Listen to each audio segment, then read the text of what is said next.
Hello everyone, it is Darkseeker here again. Welcome back for another video and happy Saturday to all of you. I hope you're all having an awesome weekend. So the Forged in the Barrens expansion has been released, and the very first wild deck that I'm playing is Boltzmann's Reno Shudderwock Shaman. Now, as you know, Boltzmann is a Shudderwock specialist, and I've featured his decks multiple times on my channel. He has updated Shudderwock Shaman for the Forged in the Barrens expansion, and there are some new cards in play. Let's take a look at some of the new additions. So Talon Fordring, 5 costs 3/3 with Taunt and Divine Shield, but also a Death Rattle. Draw your highest cost minion. So Talon Fordring can draw you the Shudderwock, because that is the highest cost minion in the deck, and that could get you the Shudderwock for a turn where you really need it. Alternatively, if you have the Shudderwock in hand, it can get you the Lurker Below, it can get you Reno Jackson, both really good utility cards. The Lurker Below with that AoE across the board, good against aggressive opponents, and Reno Jackson for an emergency heal to allow you to survive. But this deck has my favourite combo in all of Hearthstone in it, and that is the Firemancer Flurgl Toxfin combo. Firemancer Flurgl is the new legendary Murloc which I crafted in golden form, and after you play a Murloc, deal 1 damage to all enemies. Well, Toxfin has the poisonous effect on it, so it gives Flurgl poison. And Flurgl with poison dealing 1 damage AoE is essentially a board clear most of the time, unless you're dealing with pesky Death Rattle minions. So that is such an awesome combo, and it has done so much work for me in the games that I've played, and you'll see some of that in this video. You'll also see misplays because Shudderwock decks are hard to pilot, a lot of thinking needed, thinking ahead is important, lots of decisions to make, and so you'll see some misplays. Please excuse those.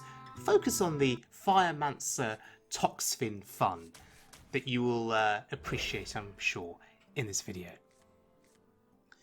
Starting out against a warrior. Now, I have to assume it'd be Pirate Warrior at this point, because it's the start of the April season, and, well, Pirate Warrior is a good deck to use to rank up. It's good for those early ranks, fast games, aggressive.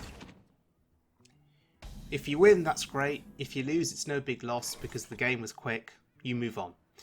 So, Ship's Cannon we cannot deal with. That makes us very sad. But we can deal with it next turn, with Serpentshrine Portal. We can't deal with the second cannon. Now that's awkward.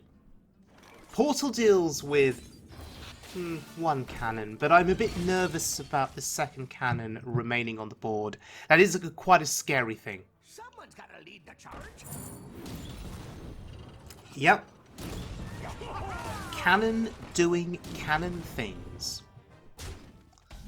Well, that's a board of pirates. I mean, we can clear most of the board.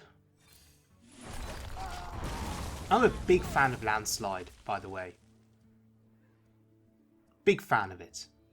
I rate it over Maelstrom Portal, which is what Shaman decks used to play as their 2-cost AoE spell. Now, I'm looking at this game and I'm thinking I'm just going to win this game. That's my mentality at this point. That's my view at this point. And how do I know I'm going to win this game, you ask? Is it arrogance speaking? No, it's not arrogance. I have Reno Jackson in hand. So they can damage my face all they want. They can be as aggressive as they want. But I've got Reno. And I think that means I will be able to come back into this game and win. Now, there are situations where Reno isn't that great, where your opponent has a massive board, a wide board, and you play Reno to heal to 30, but they just smack you in the face the following turn for 25 or 20, and they put you back to a low health total again, or they kill you. And in which case, unless you can return Reno to hand and play it again, it's not so great. And even if you play it again, they still have that board. So unless you can get rid of that board, you're still in trouble. So there is a downside there. But in this case, we're not staring at a whiteboard. And we have an answer to a whiteboard. Because we have the Lurker Below. And Pirate Warrior will often play minions at 3 health or less, as we can see on that board. 2 out of 3 of the minions have 3 health or less, so the lurker below is pretty good. But look at this. Look at this beautiful combo. Firemancer Flurgl doing serious work there. I thought about Zola. I could have Zola'd the Toxfin, but then I thought, no, they'll probably have an answer to this, right? A common theme that I'm noticing is that when I play the combo and Flurgl gets poison, the opponent will do everything in their power to either kill or silence the Flurgl, and will often commit resources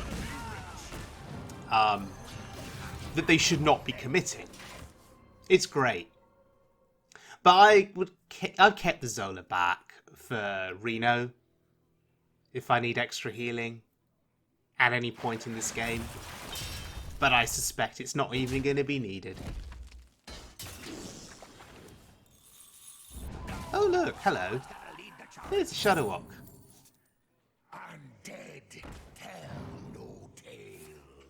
Soon enough, the Pirate Warrior will be top decking. They'll be out of resources.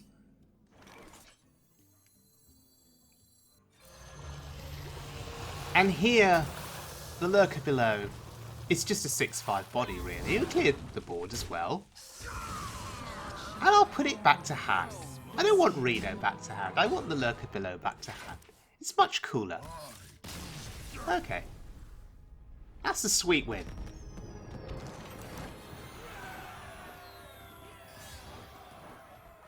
Heading into our next game, it's a Paladin.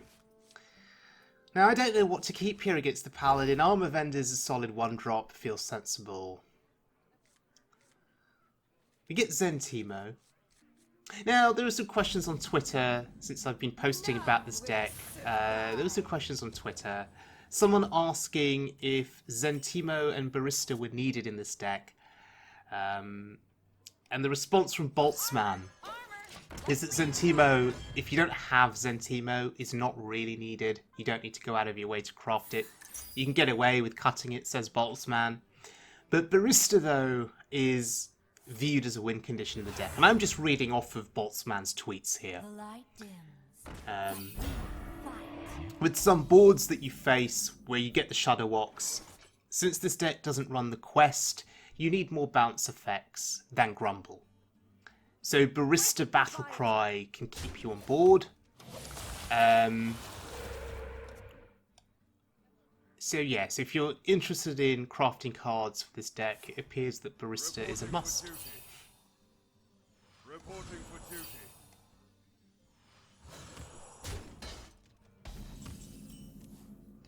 Okay, so looking at this hand, I'm just going to tempo. I'm going to tempo Zentimo. I just want something on the board. They're going to complete the quest, sure.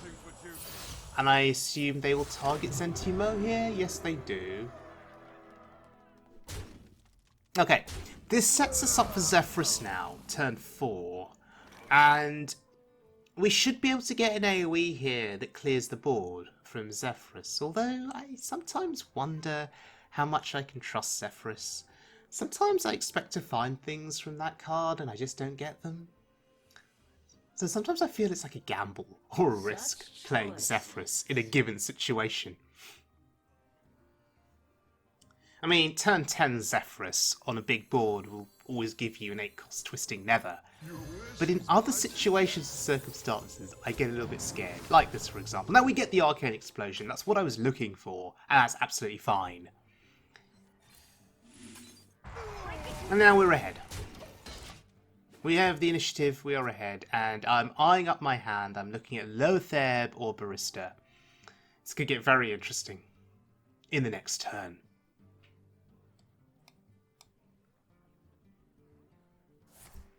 Reporting for duty. So we just need to get to a point... Oh, that was a slow turn.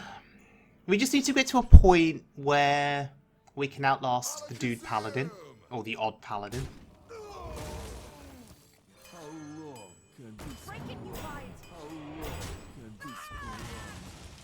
We need to be aware of big blowout turns with Quartermaster, for instance. We have Devolve in the deck. If we can get it in time, that would be good. We have Volcano. We have the Lurker below. This deck, I think, is really well suited for an aggressive meta. Boltzmann. Ooh! Lothraxian. I love that entrance. Now that's a problematic card where the dudes get Divine Shield. Lothraxian is a good tool against slower control decks, just making the dudes harder to remove. But I think we'll be fine as this game progresses.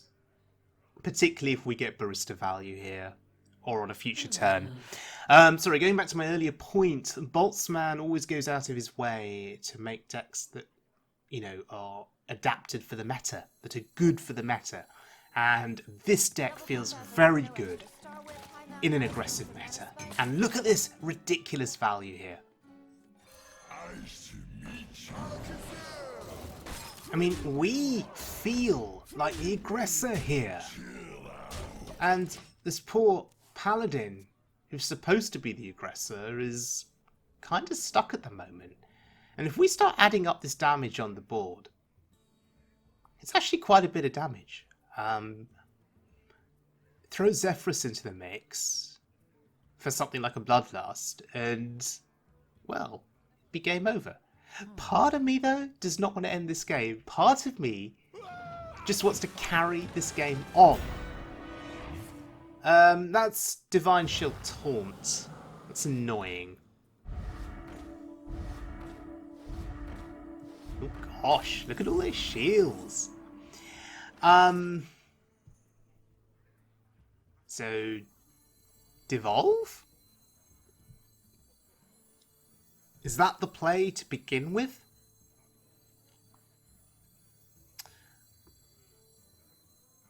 But if I'm devolving, what am I doing next? Oh, 2 taunts. 2 taunts in the way, that's ridiculous. Okay, forget the fancy Zephrys plays. Let's just do it safe. Keep it safe, right? Play it safe. Let's just clear the board as much as we want and throw the rest of the damage face. There we go. Okay, so a penguin, a wisp, a murloc, and another wisp. What are you going to do against my board? Okay. Don't kill off the penguin.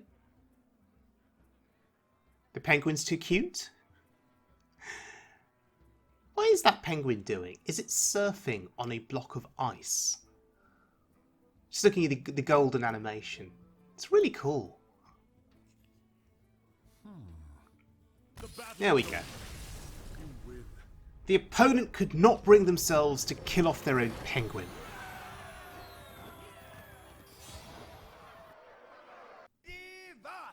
Versus Jaina. You asked for it. Your time ends now. Okay. So, Mage time. Now, I've got to think it's Secrets Mage, right? So, Reno Jackson is a must-keep. Now, here's what I've found. I've found so far that if I don't have Reno Jackson against Secrets Mage, I just die most of the time. That's how it's been for me. And I don't know if that's how it's supposed to go. Maybe Boltzmann can answer that question for me. I don't know if it's me not playing the deck very well, piloting it as well as I should be piloting it, but I'm finding that if I have Reno in hand, I usually beat Secrets Mage. And so seeing Reno here is just such a welcome sight. Against Secrets Mage, I do miss Life Drinker. Because Life Drinker into a Shudderwock turn, where you get a little bit more healing, especially if you've not drawn Reno, if it's a little bit later into the game and Reno is in like the bottom 10 cards of your deck or something. A bit of extra healing from the Life Drinker via the Shudderwock Battle Cry is something that in the past has always been good for me. So I do feel like I miss Life Drinker in this deck. But I'm sure there's a good reason as to why it's not been included. Again, I can ask Boltzmann that question.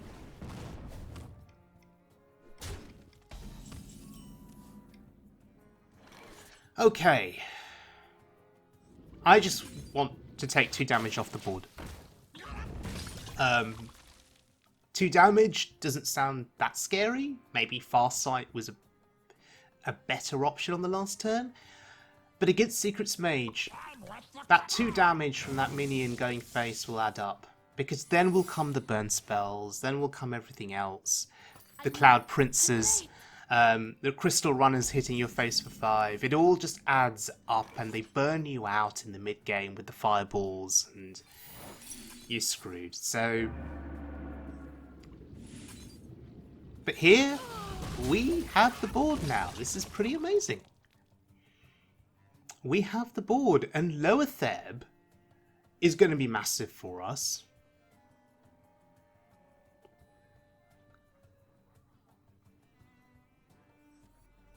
I think we just snap play it. I'm late. I'm late.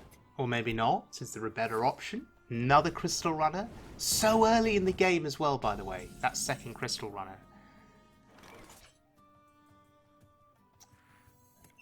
Okay, I'm just going to play the taunts here because I just want to delay things a little bit more. They'll have to hit into the taunts. That's good.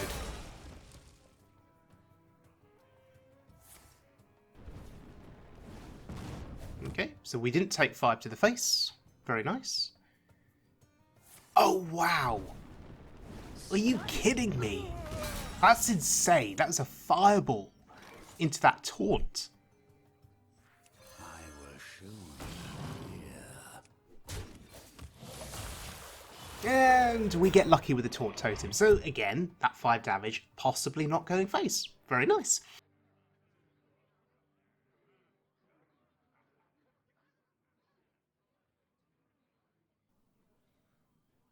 So, what is the mage going to do now? Ooh. Well, that didn't do anything.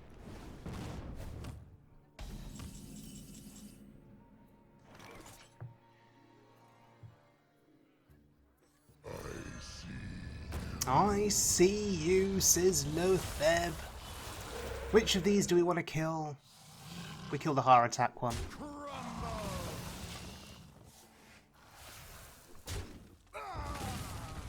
Okay. I'm going to assume that they ignore the lower Theb and they go face before. Of course. Got a fireball in there? No, another tempo conjurer. Sure. Oh, this is great fun.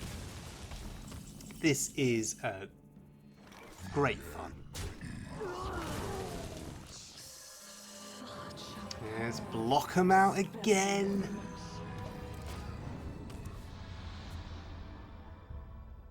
Now, I wouldn't be feeling so confident if I didn't have Reno Jackson stored up in hand, waiting to be played at the opportune moment. But I guess I'm trying to play this game as if I didn't have Reno in hand. Right? Still trying to play it cautious. Still trying to be careful. It's good practice, I think. And we have Grumble, which means we could play Lotheb again. That is a 9-cost fireball.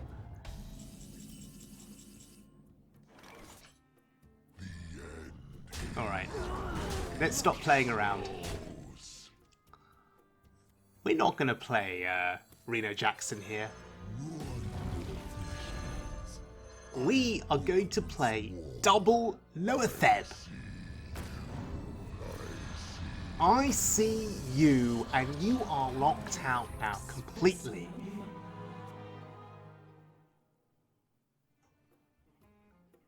So, what have they got? What once was Oh, draw 3 cards. Sure. They are dead next turn. And we did not even need to play Reno Jackson. That's an accomplishment against Secrets Mage.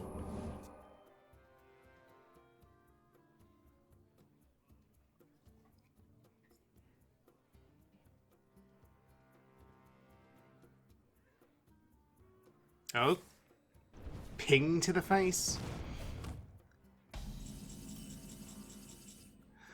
Alright, let's end the game in style. A bit of Flurgl action there. Just to show them we mean business. What a beautiful win against Secrets Mage.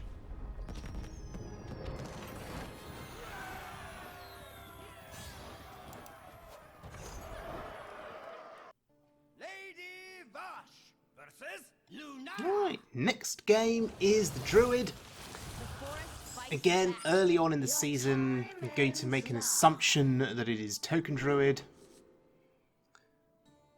I'd be shocked if it was Jade Druid. In fact, how would I feel about Jade Druid?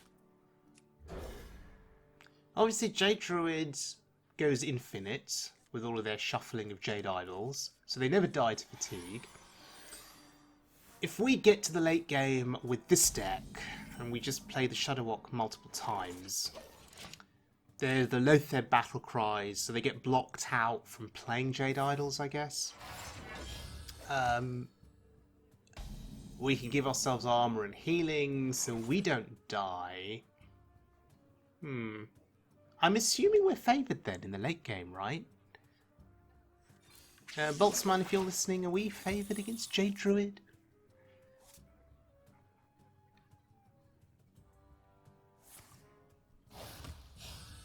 Okay. Very slow turn for the opponent. 2 turns for the opponent. Which kind of scares me a little. Because I wonder, what am I going up against? Why are they being so slow? Now, I don't know if wasting my coin there was correct at all, but what else was I going to do on that turn? Tempo Zentimo? Doesn't feel great. I tried that before, it didn't work out. Tempo Zephrys into something beneficial? Maybe not. Crystal Power and secure the deck. So they play the side quest. How interesting. Okay. Anyway, I still don't know what to do here, so free me. I guess Hero Power Pass. We are very reactive as a deck. A lot of our cards are utility cards, and we wait for our opponent to do something and then react to it in turn. So if our opponent doesn't do anything, we've got nothing to do. That's one of the drawbacks, I guess. Dreamway Guardians is not naturally occurring card in their deck. Something that they found? Okay. So it's not a token druid playing Dreamway Guardians, right? Now we're being the aggressor here. I really am curious about this deck. They play Crystal Power naturally in the deck. So does that mean Mount Seller is in the deck? And they just wait for a massive turn to generate minions on the board with Mount Seller? Fascinating. Anyway. I'm absolutely happy with this. I mean, if they want to go slow, I mean, I want to go slow too, right?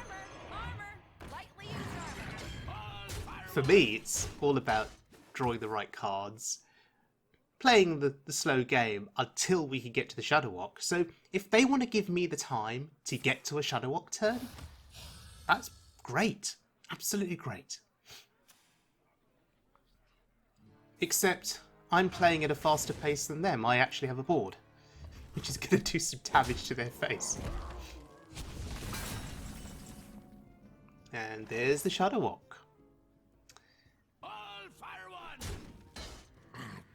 Break it, you buy it.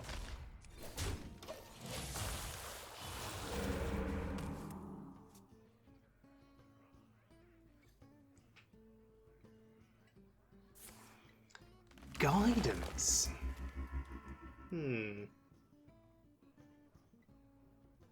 This is a spell-heavy deck.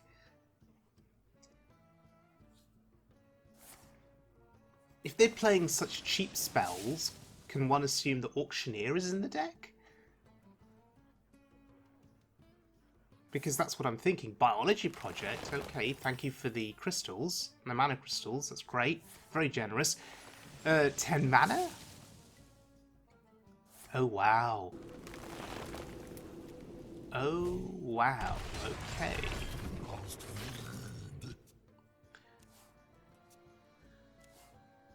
So they've just drawn a lot of cards.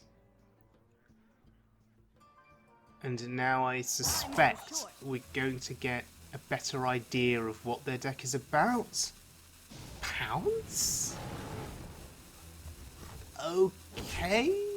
That's got to mean Auctioneers in the deck if you're playing such cheap spells.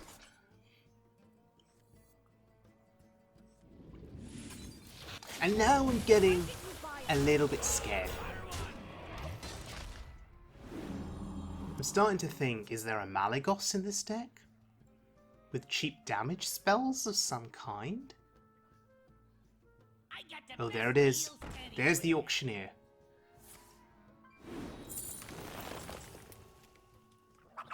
Gibberling!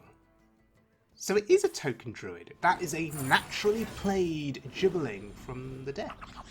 That was not discovered, right? So this is Auctioneer. Token druid.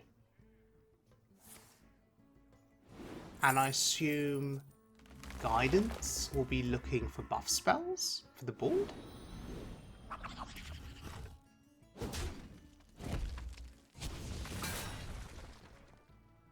Huh.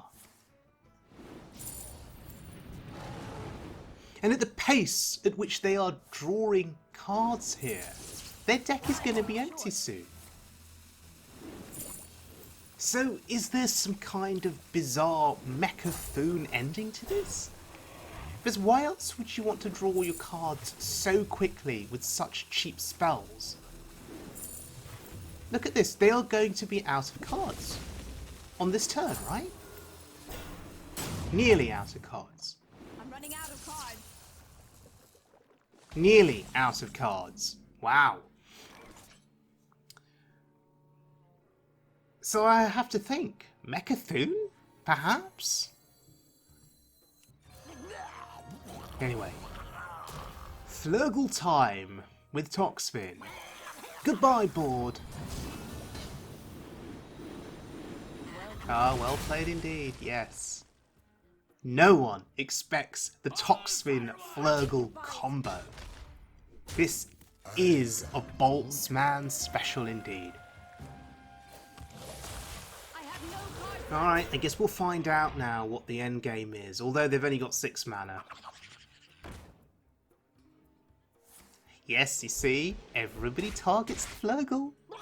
Everyone feels the need to get rid of the Flurgl.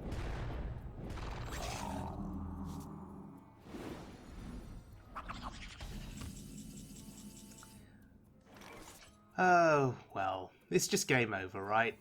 If there are more cheap spells in hand, then we could block them out with Lothar.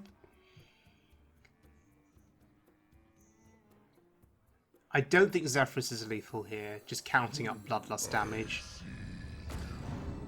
So we'll play it safe. Okay. Zentimo had survived, so we could have taken down 3 minions with that spell.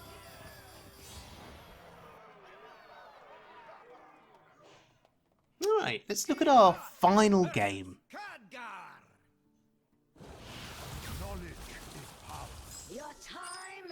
And it's time for another mage. Starting to face more and more mages as I continue to progress, and that's not a welcome sight because they tend to be secrets mages that don't play any new cards.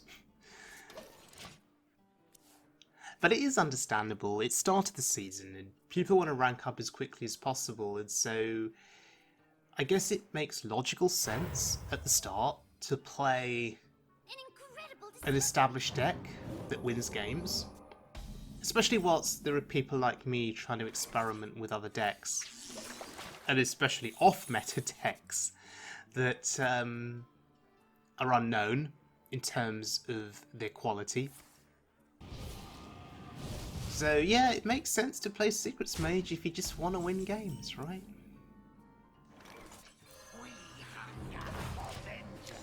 But yes, notice that we do have the Flurgl Toxfin combo in hand yet again. This is becoming my go-to combo in Hearthstone for clearing boards now.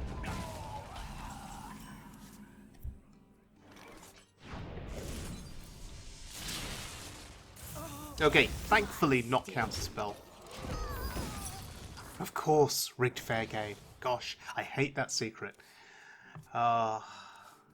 It's a game-winning secret for Secrets Mage. It's just so game-winning. The hand refill or just the additional cards that they get. It's just more fuel, it's more resources.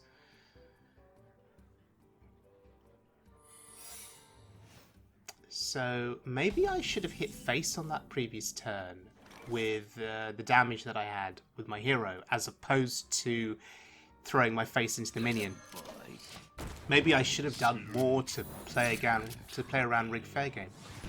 Now, one thing that concerns me in this game is we do not have Reno Jackson in hand.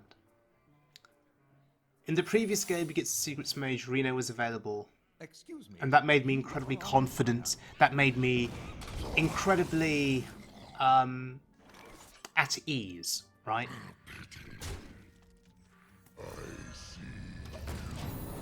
But there is no Reno here. And we have to be conscious of getting burned down by mid-range minion damage to the face and then a finisher with fireballs, right? Oh. Well, that may as well be a fireball. That's 6 damage. We are nearly dead, but there is Reno Jackson. Okay, I feel so much better now. Okay, Flurgl Toxfin. Let's clear this board.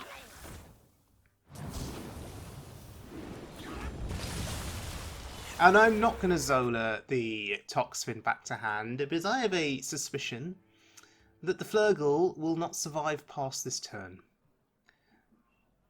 As has always been the case in the past, the opponent will do everything in their power to kill the Flurgl. And that is what they're doing here.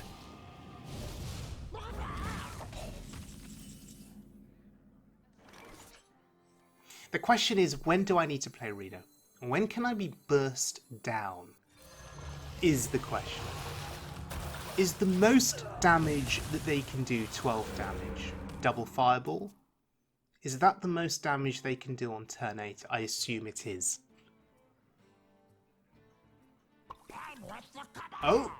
Something going face? Excuse me. Oh, okay. Medivh Valet, that's fine. Oh, part of me wishes they'd thrown double fireball face if they had it. We're gonna be rich. And that's game over. We have the board, we have the health, we have the initiative. I really, really want to emote. I really, really, really want to emote, but I'm not. I'm not. I'm going to be mature about this. Oh, fireball. And fireball! Wow! Well, there's no way that they win now. So, Tempo Reno. Gonna be rich. And some armor, right? Armor! Lightly used armor! Okay, 34 health. Beat that. Well done. Ah, it's beautiful. Absolutely beautiful.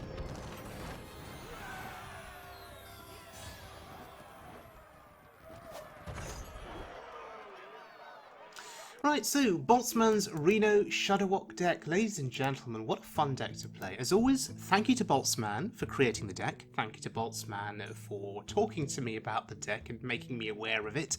And thank you for Boltzmann for his guidance on how to play the deck. So, as usual, Boltzmann acting as my Hearthstone guru. If you are thinking of playing this deck, first of all, please take note, it is expensive, 16,320 dust. It's not cheap. There is a certain playstyle to this deck that you need to appreciate, and the games are long, potentially. So it's just something to be wary of, and please don't expect to win every single game with the deck. Shudderwock Shaman is probably not what you'd call a tier 1 or even a tier 2 deck. It's all dependent on the meta that you're facing, right? I mean, it's a Reno deck, so it's flexible. You can tech cards in and out depending on your meta pocket. And if you're facing a very aggressive meta, you tailor the deck accordingly, and then it becomes a tier 1 deck, because you can smash aggressive opponents with the cards you've teched in. But generally speaking, Shudderwock Shaman itself is not considered a top tier deck, so please, if you are playing this deck, don't expect to get to Legend overnight with it. Please be aware of that. I've found with the deck that Reno Jackson against hyper-aggressive opponents has been really important for me, and sometimes I've just not found him. And he's been in the bottom 10 or 15 cards of the deck, and therefore I just get blown out of the game. That's happened a few times. But on the whole, the fun that this deck has given me has been massive, and it has introduced me to the Firemancer Flurgl Toxfin combo, which is just absolutely beautiful and glorious. What you'll have noticed in this video is that against the opponents I was facing, the Shudderwock himself was not really needed. Right? We got the job done just through the likes of Lower Theb and Reno Jackson and all of the other tools in our deck. And I'd like to finish off by saying a final thank you to Boltzmann. Those of you that have followed us on Twitter will know how grateful I am to him because of all of the work that he's done for the World Mode community in terms of the decks that he has been crafting, in terms of the attention he has been giving the Shaman class, and all of the effort that he's gone to. So, Boltzmann, you are the Star of Eärendil. What is the Star of Eärendil, you ask? Well, if you're into Lord of the Rings lore, if you've read Tolkien's books, you'll know that the Star of Eärendil was created from the Silmarils, which were these powerful jewels. And the Star of Eärendil was particularly visible in the mornings and the evenings. It was also called the Evening Star. So why is this relevant to Boltzmann? Well, in the Third Age of Middle-earth, during the Lord of the Rings, if you've read the books and seen the movies, you'll know that Frodo went on a journey to Mount Doom to destroy the One Ring. And Galadriel had captured some of the light from the Star of Eärendil, and she gave it to Frodo in a file that he could carry around with him. And I quote, Galadriel said to Frodo, "And for you, Frodo Baggins, I give you the light of Eärendil, our most beloved star. May it be a light to you in dark places when all other lights go out." So Boltzmann decks are like a light in dark places. I play his decks mostly in the evenings before I go to bed, before I go to sleep. So it's like my light that helps me navigate the wild mode ladder. Also, you'll know that Frodo, on the final part of his journey, used the light against Shelob, the giant spider that was hunting him. This was a monstrosity of a spider that wanted to eat him, and he used it to try and ward her off. So, when facing one Secrets Mage after another on the ladder, playing Boltzmann decks is like shining a light in the darkness, trying to ward off those Secrets Mages, those monstrosities of the Wild Mode ladder. So Boltzmann, you are the Star of Eärendil, a light in the darkness. Thank you for your awesome decks. And thank you to everyone that has watched this video. I hope you've enjoyed it. I will see you all again very soon for more Hearthstone fun, but until then, please take care, Please look after yourselves, and please stay safe, and please be good to one another.